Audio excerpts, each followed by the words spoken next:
C'est en 1989 que l'UNESCO, l'Organisation des Nations Unies pour l'éducation, la science et la culture, a institué le prix Félix Houphouët-Boigny pour la recherche de la paix.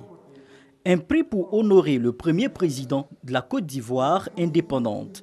Un choix qui ne relève pas d'un acte de complaisance.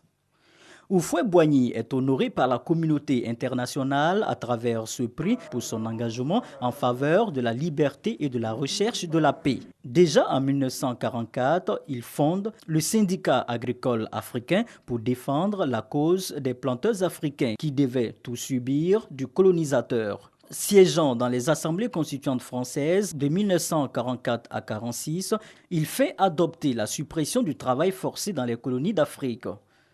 Le bélier de Yamoussoukro intervient dans la résolution de plusieurs conflits en Afrique.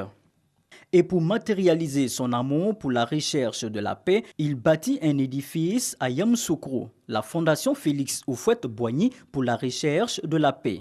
Des personnalités à l'échelle mondiale ont reçu le prix Félix Houphouët-Boigny pour la recherche de la paix au siège de l'UNESCO à Paris. Entre autres, Nelson Mandela, président de l'ANC, African National Congress et ex-président de la République d'Afrique du Sud, a reçu ce prix en 1991, ainsi que son compatriote Frédéric Willem de Klerk, également ex-président de la République d'Afrique du Sud. Yitzhak Rabin, Premier ministre d'État d'Israël en 1993 et Juan Carlos, roi d'Espagne en 1994. Le choix de ces personnalités, dont la plupart ont été dirigeants de pays, montre bien l'importance du prix Félix Houphouët-Boigny pour la recherche de la paix.